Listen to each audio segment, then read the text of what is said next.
প্রত্যেক ঘটনার পর আমাদের দেশে কিছু নাপিত বের হয়, খুর কাচি নিয়ে না, মোটিভেশনের ডিব্বা নিয়ে তারা হাজির হয়। এসএসসির রেজাল্ট দেওয়ার পর থেকে সোশ্যাল মিডিয়ায় নাপিতদের উৎপাত নপ্তানি শুরু হয়েছে। এমন এমন কথা লিখছে মনে হচ্ছে ফেল করা মহৎ কোনো কাজ। আর যারা পাশ করেছে তারা এমনভাবে নাক সিটকাচ্ছে মনে হচ্ছে পাশ করে জাতিকে তারা বাস দিয়েছে। এই লোকগুলো মূলত বাটপার, অ্যাটেনশন সিকার। কারণ খেলা দেখাতে হলে আপনাকে মাঠে কিংবা খাটে উঠতে হবে, না উঠলে মাটি গরম করবেন কিভাবে, আর খাঁটি ভাঙবেন বা কিভাবে? উল্টা দুনিয়াটা পুলসিরাত মনে হবে।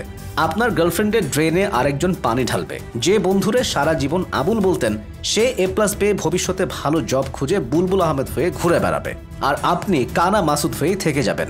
হ্যাঁ ঠিক আছে, একটা সময় গিয়ে যখন গোল্ডেন 5 পাওয়া কেউ আপনার মতো একাধিকবার ফেল মারা স্টুডেন্টের কলিগ হবে, তখন আপনারও মনে হবে এইসব রেজাল্ট কোনো বিষয় না। কিন্তু বিষয়, কারণ ওই পর্যন্ত যেতে তো আপনাকে কয়েকটা পাস দিতে হবে ভাইয়া, নইলে ছাইয়াও বেল দিবে না।